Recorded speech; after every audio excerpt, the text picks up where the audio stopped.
जब इंसान के अंदर से इंसानियत खत्म हो जाती है, जब पुलिस का खौफ निकल जाता है, तब संसार से मोह नहीं रह जाता, तो वो बन जाता है क्रिमिनल और जुर्म की दुनिया में अपराध के काले पन्नों पर अपना नया अध्याय कार बनवा लेता है, जिसका पता कई अपराधों से गुजरते हुए आखिर जेल में होता है।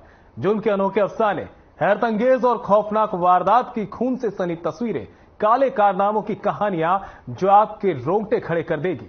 लेकिन हमारा मकसद सनसनी फैलाना नहीं, बल्कि आपको सावधान करना है कि कहीं कातिल आपके आसपास तो नहीं। तो आज भी हाजिर हूं मैं, संदीप निरंजन सरकार, सनसनी से भरी कई वारदातों के किस्सों को लेकर, जो कराएंगी आपको सच से रूबरू और कराएंगी दुनिया की सच्चाई से आमना सामना। हम आपको दिखाएंगे जुर्म से जुड़ी हर खबर, क्योंकि आपके हर तरफ घूम रहे हैं क्रिमिनल।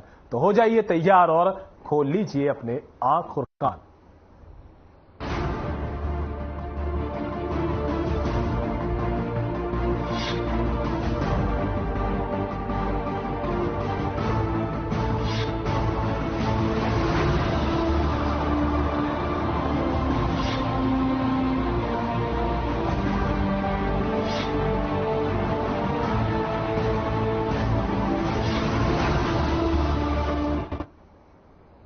भिवानी जिले के गांव कलिंग में कुछ युवकों के बीच हुई आपसी कहासुनी इतनी बढ़ गई कि उनसे खूनी संघर्ष का रूप ले लिया, जिसमें एक युवक की मौत हो गई।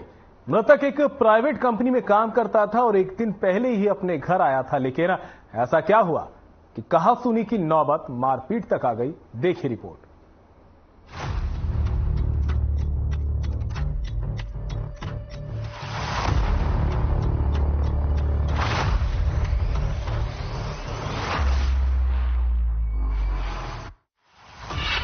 आपसी कहासुनी बनी खूनी संघर्ष की वजह, लाठी डंडों से पीट पीट कर ली युवक की जान। पुलिस से परिजनों ने लगाई न्याय की गुहार। जानकारी के मुताबिक गांव कलिंगा निवासी नवीन की गांव के ही कुछ युवकों के साथ आपसी कहासुनी हो गई थी। इस दौरान यह कहासुनी इतनी बढ़ गई कि आरोपी युवकों ने लाठी डंडों से पीट पीट कर नवीन को मौत के घाट उतार दिया। परिजनों का आरोप है कि लड़ाई झगड़े के चलते नवीन की हत्या की गई। मृतक नवीन के मामा जयप्रवेश ने बताया कि नवीन एक प्राइवेट कंपनी में काम करता था।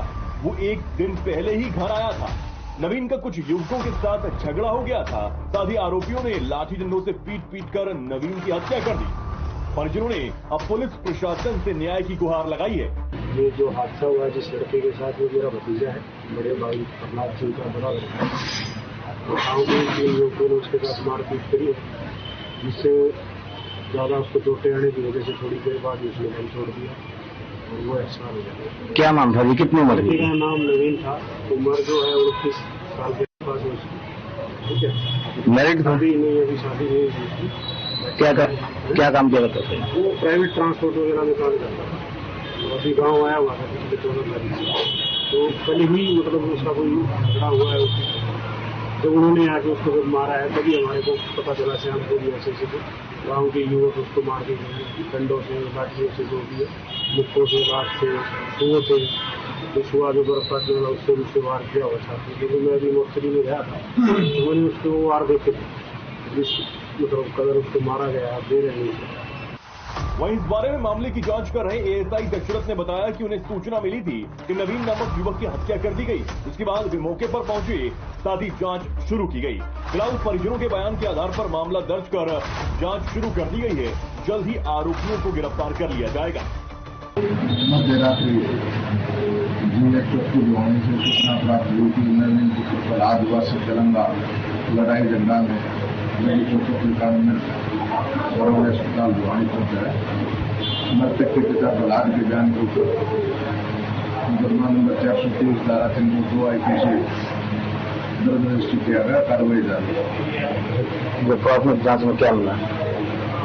नामजद किया हुआ है। नामजद आरोपियों को जल्द गिरफ्तार किया जाएगा। फिलहाल मामले की जांच में तो पुलिस जुटी हुई है, लेकिन सवाल ये है कि क्या लोगों में धैर्य इतना खत्म हो चुका है कि कहासुनी भी अब सीधा मारपीट और हत्या तक में तब्दील हो जाती है।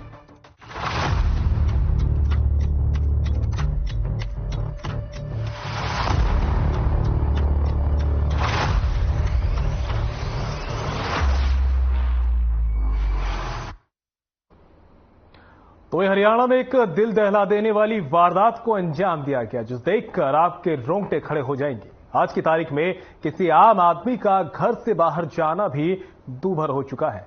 हरियाणा में अगर आप घर का राशन लेने भी जा रहे हैं तो 1000 बार सोचकर घर से बाहर निकलेंगे, वरना जान से हाथ धो बैठेंगे। हम आपको डरा नहीं रहे, आपको चौकन्ना कर रहे हैं, क्योंकि ऐसी ही एक वारदात हुई है जिसे सुनकर आप भी सन्न रह जाएंगे।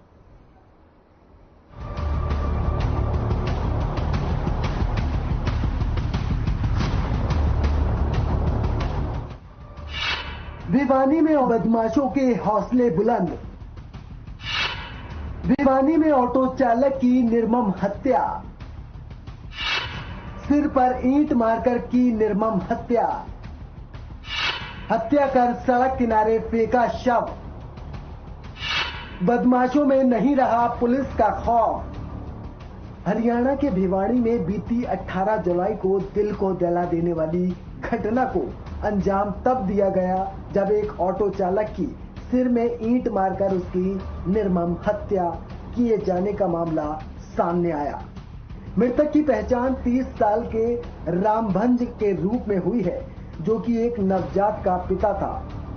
अब जरा सोचिए, एक नवजात बच्चे का बाप जो ऑटो चलाता था, दिन के कुछ पैसे कमाकर घर का गुजर बसर करता था, जिससे उसका परिवार चल सके और उसके नवजात बच्चे का भविष्य अंधकार में न जा पाए। लेकिन किसी ने नवजात के सिर से उसके पिता का साया ही छीन लिया। मेरा लड़का जी कल 10 बजे घर से रहा रिक्शा लेकर, तो 11 बजे से वो मेरे साधु के पास गया है बैंक में। वहाँ से 10,000 रुपये लेके आया है, अभी मैं लड़के के लिए घी ले आऊँगा। लड़का हुआ उसका 7-8 दिन का, वो घी लेके नाम लेके 10,000 रुपये लेके आ जाओ। उसके बाद में घर पर गया।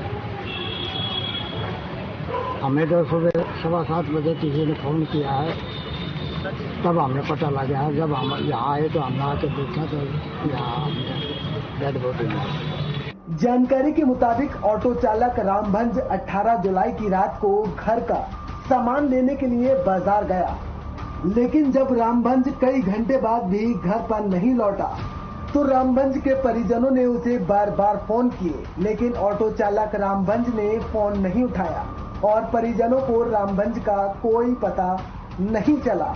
अगले दिन सुबह को रामभंज के परिजनों को सूचना मिलती है कि रामभंज का शव सड़क किनारे पड़ा है। ये खबर सुनते ही परिजनों और पूरे इलाके में सन्नाटा छा जाता है। परिजनों ने जब रामभंज का शव देखा तो उनके पैरों तले से मानो जमीन ही खिसक गई हो। मेरे को सुबह 7 बजे फोन आया था एक दोस्त का कि भैया ऐसे तुम्हारी रिक्शा यहाँ पे है और दूसरा बच्चा जो तुम्हारा रखी है, तो एक बार आई। तो मैं गया, मौके पर देखा, छोटे ज़्यादा लग रही थी। फिर मैंने डायरेक्ट 112 बुलाई है। उसके बाद में सुना बताई है। तो पुलिस को सूचना दे दी गई। क्या मांग करते कार्रवाई की? मांग तो हमें कार्रवाई इंसाफ चाहिए। लड़का आज हमारे साथ हुआ, कल किसी और के साथ होगा, इंसाफ चाहिए। परिजनों का रो रो कर बुरा हाल है। परिजनों ने पुलिस को सूचना दी। पुलिस ने मौके पर पहुंचकर शव को कब्जे में लेकर जांच शुरू कर दी है। भिवानी के जालान हॉस्पिटल के पीछे गली में ऑटो चालक रामभंज का शव लहूलुहान स्थिति में पड़ा मिला था, जहां ईंटों से वार कर उसकी निर्मम हत्या की गई थी। मृतक के पिता सुभाष और भाई पवन ने बताया कि मंगलवार सुबह उसके पास फोन आया था और यहां आकर देखा तो रामभंज मृत अवस्था में पड़ा हुआ था। परिजनों ने पुलिस प्रशासन से इस मामले में जांच कर आरोपियों की गिरफ्तारी की मांग की है। थाना प्रभारी पवन कुमार ने बताया कि उन्हें सूचना मिली थी कि सड़क किनारे पर शव पड़ा है। उन्होंने मौके पर पहुंचकर शव कब्जे में लेकर जांच शुरू कर दी है और आरोपियों को जल्द पकड़ लिया जाएगा, ऐसा आश्वासन पुलिस ने परिजनों को दिया है। सुबह में सूचना मिली, डॉक्टर दीक्षित हमारी गली में डेड बॉडी पड़ी है। मौका पहुंचा, इस सूचना पर मौका पहुंचा, वहाँ जाके देखा तो एक व्यक्ति को ईंटों से मार के निर्मम तरीके से उसकी हत्या की। क्या नाम, क्या कारण लग रहा है सर? क्या नाम है? इस लड़के मृतक का नाम रामभक्त सनोक सुभाष और ये राजपुरा फरकड़ी का रहने वाला है। ये ऑटो चलाता था, ये रिक्शा, और कारण यही लग रहा है कि कोई जान का पहचान वाले इसके हैं, वो साथ आए, किसी बात को लेकर इनका झगड़ा हुआ है, झगड़े में इसकी हत्या कर दिया। उम्र क्या होगी? इसकी उम्र करीब 30 साल के आसपास है। क्या कार्रवाई हुई? इसकी FIR दर्ज कर दी है 302-34 के तहत, और जल्द ही आरोपितों को राउंड अप करके गिरफ्तार किया जाएगा। शादीशुदा है ये? हाँ, शादीशुदा है। सवाल यहाँ ये खड़ा होता है कि आखिर खुलेआम दबंग ऐसी घटनाओं को अंजाम कैसे दे पा रहे हैं। आखिर हरियाणा में बदमाशों और दबंगों के दिलों में पुलिस का कोई खौफ बाकी नहीं रह गया है। आखिर पुलिस ऐसी घटनाओं को लगाम क्यों नहीं दे पा रहे हैं।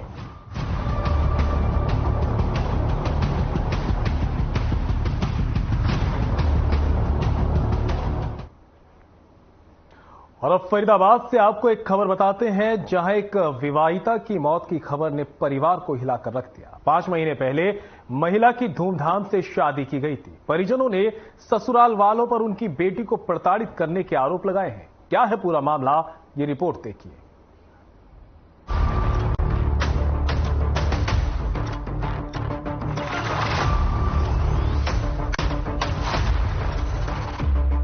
खबर फरीदाबाद की संजय कॉलोनी से है, जहां करीब 5 महीने पहले धूमधाम से सविता की शादी होती है और अब अचानक उसकी मौत की खबर ने परिजनों को हिला दिया। मृतक महिला का नाम सविता है। परिजनों की माने तो 5 मार्च 2023 को सविता की शादी गाजियाबाद में रहने वाले कृष्ण से हुई थी, लेकिन हाल ही में 1 महीने पहले ससुराल में जेवरात की चोरी हुई थी, जिसका पूरा इल्जाम सविता पर लगाया गया और दबाव डाला गया कि वह अपने घर से 25 लाख रुपए लेकर आए, जिसके बाद महिला अपने मायके वापस आ जाती है। हालांकि बाद में एक समझौते के बाद वो वापस ससुराल तो चली जाती है, लेकिन कोई नहीं जानता था कि सविता इस बार ससुराल जाने के बाद कभी वापस नहीं आएगी। ससुराल जाने के कुछ वक्त बाद ही परिजनों को सूचना मिलती है कि उसकी बेटी ने फांसी लगाकर आत्महत्या कर ली है। अब वो बार बार लड़का यही कह रहा था, जो 25 लाख रुपया या तो 25 लाख का जेवर तुम लिए हो तो तुम दे दो, या तुम्हारा बाप माई देगा। अब क्या हुआ नहीं हुआ वो तो हम देखे नहीं। तो आपकी गुड़िया पर चोरी का आरोप लगा रहे थे, वो उसका दबाव बना रहे थे। हाँ, तब चोरी का आरोप नहीं, ये है तुम लिए हो, ये कह रहे थे तो नहीं तुम लिए हो, वो कहते थे तुम लिए हो, बस इसी में दोनों में तकरार हो रहा था। तो आप कह रहे थे कि गुड़िया कल ही आपके घर से गई है? कल वो जयपुर से आई है लौट करके अपने सास ससुर उसके जयपुर में रहती है। तो ये सब और तो कल बीमार थी या कोई तबीयत खराब? नहीं, बीमार नहीं, पूरा स्वास्थ्य थी। यहाँ कल आई है, 2-2.5 घंटा रही है, फिर 2-2.5 घंटा रह करके फिर वो करीब 2:30 बजे गई है। वो 11 बजे आई है, 2:30 बजे गई है। तो सूचना जब आपको मिली थी, क्या देखा आपने वहाँ जाके, क्या देखा था, कैसी कंडीशन में मिली थी आपके बच्चे को? वो जैसे वो बोल रहे थे जो फांसी लगा लिया है, लेकिन वो हम जब गए हैं तो वहाँ नीचे पड़ा हुआ था और सारे पुलिस वाले भी थे वहीं पे। मेरे जाने से पहले बॉडी नीचे उतार चुके थे वो। मुझे तो 10 बजे मेरे पापा ने फोन किया, 10:30 बजे की तेरी बहन नहीं रही। तो क्या वजह है? अभी 5 महीने पहले शादी हुई थी और अब अचानक इस तरह की सूचना आपके परिवार को? नहीं समझ आ रहा कुछ, उन लोगों ने इसको बहुत सताया। कोई बीमार थी या कोई वजह थी इनको परेशान करने की? कोई बीमार नहीं। 1 महीने पहले इसके ऊपर चोरी का इल्जाम लगा दिया था। घर से ज्वेलरी चोरी हो गई। कब? घर से ज्वेलरी चोरी हो गई कहते हैं, इसी ने चुराई। आपकी बड़ी बहन पर आरोप लग रहा था चोरी का? छोटी बहन पे। छोटी बहन है। क्या नाम है इनका?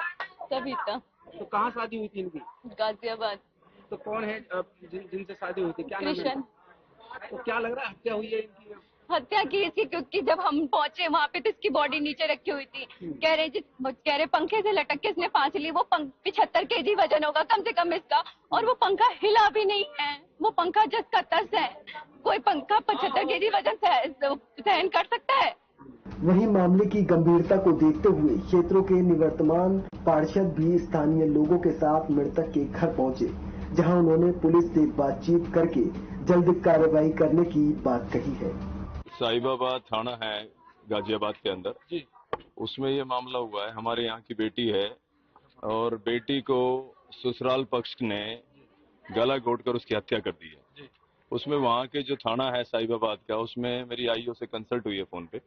उसका कहना है कि 304(20) में एफआईआर के अंदर दर्ज करी है और जो लड़की का जो पति है उसको पुलिस ने अरेस्ट कर लिया है। उसमें जो लड़की के ससुराल पक्ष है उसमें ननद या उसके अन्य जो भी है नाम स्वार्थी और कई सारे सदस्य जो ऐड है वो अभी है, पुलिस ने अपने कैप्चर नहीं किए हैं, वो भी बाहर है मामले से। तो जी कह रहे 5 महीने पहले शादी हुई है और ना कोई ऐसी कोई बीमार थी। देखिए, दहेज को लेकर ये चल रहा था मामला और इस परिवार में इस बिटिया को लगातार दहेज को लेकर पीड़ित किया जा रहा था लगातार बार बार, और आज वो परिवार इतना नीचे गिर गया कि उस बेटी के साथ उन्होंने, जो कि उस परिवार की सारे काम, सारे बर्तन, सारे, जो कि एक परिवार में एक बेटी अपना जो भूमिका ससुराल के अंदर निभाती है, बड़े अच्छे से वो कार्य कर रही थी वहां पर वो दहेज के लालची जो लोग थे उन लोगों ने उस परिवार, उस बिटिया के साथ जो अन्याय किया। गाजियाबाद में साहिबाबाद थाना है, उसके अंदर ये मामला है, तो पुलिस ने कार्रवाई करी है उसमें। पर अभी पूर्ण जानकारी के लिए जो हमारे यहाँ पर संजय कॉलोनी चौकी इंचार्ज है श्रीमान, उससे मेरी बात हुई है, वो वहां पर आईओ से कंसल्ट कर रहा है और हमें पूर्ण आश्वासन देगा। अभी उसमें पुलिस ने जो लड़की का पति है उसको अरेस्ट कर लिया है और उसके खिलाफ मेडिकल करा के उसको बंद करने का कार्य कर रहे हैं, और जो अन्य सदस्य जो बच रहे हैं उसके खिलाफ भी हमारी यही मांग है कि उनको अरेस्ट किया जाए और उनके खिलाफ उचित कार्रवाई की जाए, जिससे कि और किसी बेटी के साथ ऐसी कोई घटना ना हो सके कम से कम। फिलहाल परिजनों की शिकायत पर मामला दर्ज किया जा चुका है और पुलिस के मुताबिक आरोपी दामाद को गिरफ्तार भी कर लिया गया है।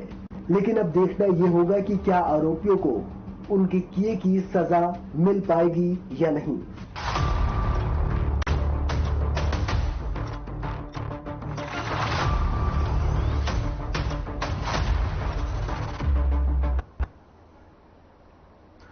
तो वहीं भवानीखेड़ा के गांव अलकपुरा में संदिग्ध परिस्थितियों में एक महिला की मौत से सनसनी फैल गई। बताया जा रहा है कि महिला की शादी 17 साल पहले हुई थी और उसके 2 बच्चे भी थे। फिलहाल पुलिस मामले की गंभीरता से जांच कर रही है। क्या है पूरा मामला, इस रिपोर्ट में देखिए।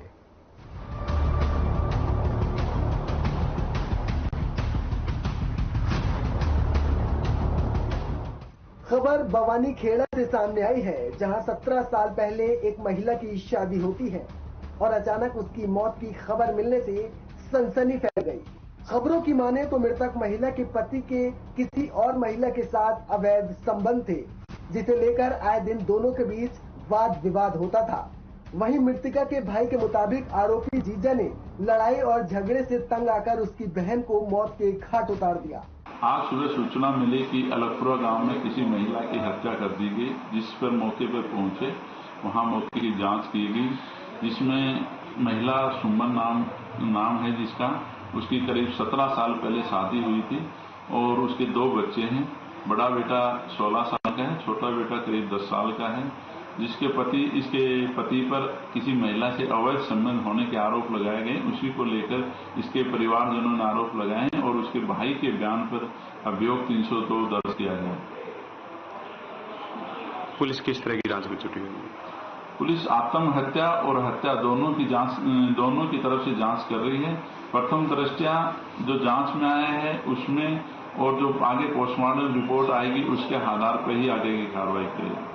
आपको बता दें कि मृतक महिला की उम्र करीब 38 साल थी और उसके 2 बच्चे हैं, लेकिन अभी तक मामले का पूरी तरह से खुलासा नहीं हुआ है। लेकिन पुलिस अब मामले की हत्या और आत्महत्या दोनों ही तरह से जांच कर रही है। इसके भाई और इसके पिता ने किसी महिला के साथ संदीप जो इसका पति था उसके किसी दूसरी औरत से अवैध संबंध थे और उसी को लेकर के आरोप लगाए गए कि तंग और परेशान करता था और उसमें इसकी हत्या की गई। नहीं, शरीर पर महिला के कोई चोट पे निशान नहीं थे। पोस्टमार्टम रिपोर्ट के बाद ही आगे कोई हो पाएगा कि इसकी हत्या की गई है या आत्महत्या की गई। अभी किस तरह का मामला दर्ज किया है? अभी हत्या का, उसके भाई के बयान पर हत्या का अभियोग दर्ज किया गया। हालांकि अब देखना ये होगा कि ये हत्या और आत्महत्या में उलझी इस गुत्थी को पुलिस कब तक सुलझा पाएगी।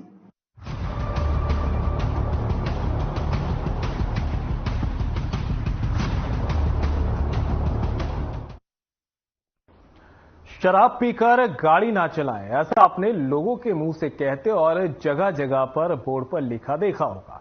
लेकिन हरियाणा में शराब भी पी जा रही है और गाड़ी भी चलाई जा रही है। शराब पीकर फिल्मी अंदाज में लोगों पर फायरिंग भी की जा रही है। ये हम आपको कोई फिल्म की स्टोरी नहीं बता रहे, बल्कि ऐसी ही घटना घटी है हरियाणा के रेवाड़ी में, जिसे देखकर आप भी दंग रह जाएंगे।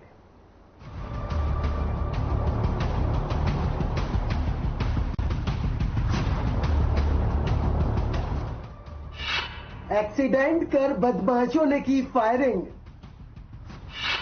सरेआम फायरिंग करने वाले आरोपी गिरफ्तार। शराब के नशे में धुत थे दोनों आरोपी। चंद घंटों में पुलिस ने आरोपियों को पकड़ा। रेवाड़ी दिल्ली रोड पर एक गांव पड़ता है हांसाका। वहां एक शराबी कार चालक ने अपनी कार को लेकर पहले बिजली के पोल में जा भिड़ा और फिर मकान में कार से टक्कर मार दी, जिसका विरोध करने पर मकान मालिक पर ही 2 राउंड फायरिंग कर दी। आपको पूरा मामला बताते हैं। दरअसल गांव हंसाका के निवासी हैं संजीव यादव, जो फिलहाल रेवाड़ी शहर में रहते हैं। सोमवार की सुबह करीब 3 बज रहे थे और स्विफ्ट कार उनके गांव में आती है और सीधा बिजली के पोल और मकान को टक्कर मारकर क्षतिग्रस्त कर देती है। जैसे ही यह घटना संजीव की माता ने देखी तो वो फौरन उसकी जानकारी संजीव को देती हैं, जिसके बाद संजीव सीधे गांव पहुंचते हैं तो देखते हैं कि कार चालक और उसके बगल वाली सीट पर एक शख्स बैठा हुआ था। संजीव ने मौके पर पहुंचते ही सबसे पहले कार चालक और उसके साथी दोनों को कार में बैठाकर पुलिस थाने ले जाने की कोशिश की तो आरोपियों ने फायरिंग कर डाली। 2 राउंड फायरिंग हुई। फायरिंग में एक गोली संजीव के हाथ में लगी तो दूसरी कंधे को छूती हुई निकल गई। गोली चलने के बाद मौके पर हड़कंप मच गया। मौके पर मौजूद लोगों ने बताया कि दोनों आरोपी शराब के नशे में धुत थे और वारदात के बाद गाड़ी छोड़कर भागने लगे। करीब 4 बजे हमें पुलिस कंट्रोल रूम से सूचना मिली कि यहाँ सागा गांव के पास एक गाड़ी अनियंत्रित होकर किसी पोल में लग गई है और वहाँ पर मकान के ऊपर पोल टूटकर गिर गया है।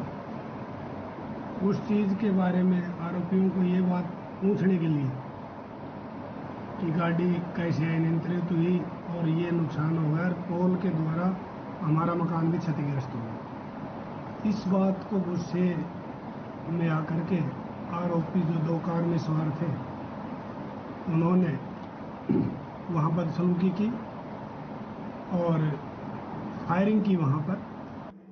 ग्रामीणों ने फौरन घायल संजीव को रेवाड़ी शहर के धोरूघेड़ा चुंगी स्थित एक प्राइवेट हॉस्पिटल में भर्ती कराया, जहां उसका इलाज चल रहा है। सूचना के बाद डीएसपी संजीव बल्हारा के अलावा सीआईए टीम और अन्य पुलिस अधिकारी मौके पर पहुंचे और फिर घायल की हालात को जाना। वहीं सीआईए की टीम ने दोनों आरोपियों को चंद घंटे में गिरफ्तार कर लिया है। आरोपियों की पहचान जिला झज्जर के गांव बिल्हड़ निवासी दीपक उर्फ जूली और आशीष के रूप में हुई है। आरोपियों ने हांसाका से पहले रविवार की रात जिला झज्जर में एक गांव में भी दुष्कर्म पीड़िता के घर पर फायरिंग कर अदालत में गवाही नहीं देने की धमकी दी थी। फायरिंग के बाद दोनों आरोपी भाग रहे थे। सभी मुकदमों में नियमानुसार इनको शामिल किया जाएगा और कोर्ट में पेश किया जाएगा। जैसे कोर्ट आदेश करेगी पुलिस उसी के अनुसार आगे अग्रिम कार्रवाई अमल में लाएगी। सर, ये गांव बिरड़ थाना सालावास डिस्ट्रिक्ट झज्जर के रहने वाले दोनों क्या है इनके साथ? इनका परिवेश रिकॉर्ड तो मैंने बता ही दिया। ये आपराधिक प्रवृत्ति के लड़के हैं और किसी भी प्रकार की घटना को ये अंजाम देते आ रहे हैं। 4-5 मुकदमों में ये वांछित है, जिनसे काफी 4-5 महीने से ये फरारी काटते आ रहे थे। आज रेवाड़ी पुलिस ने इनको अपनी गिरफ्त में ले लिया है और सभी मुकदमों में नियमानुसार इनको शामिल किया जाए। सर, ये आगे की बातें हैं, तफ्तीश में आएंगी, सभी पूछताछ करेंगे, पुलिस रिमांड पर लेंगे मुलजिमों को, कहाँ से ये वेपन ले आए थे और क्या आगे इनका करने का इरादा था, ये सभी बातें तब पुलिस के सामने आई। डीएसपी पवन कुमार ने बताया कि आरोपी दीपक उर्फ जूली पर पहले भी मामले चल रहे हैं। दीपक पर सालहाबाद थाना में दुष्कर्म का मामला दर्ज है, वहीं वह फरार चल रहा था। रविवार की रात को दुष्कर्म के मामले में फैसला करने की धमकी देते हुए पीड़ित के घर पर फायरिंग कर दोनों फरार हुए थे। सालहाबाद थाना में दोनों के खिलाफ हत्या के प्रयास और आर्म एक्ट का मामला दर्ज किया गया है। आरोपी दीपक पर सालहाबाद थाने में 2 और 1 गुरुग्राम में और 1 मामला रेवाड़ी में दर्ज है। आरोपी आशीष पर सोहना थाना में मारपीट का मामला दर्ज है। दोनों आरोपियों को पूछताछ के लिए रिमांड पर लिया गया है।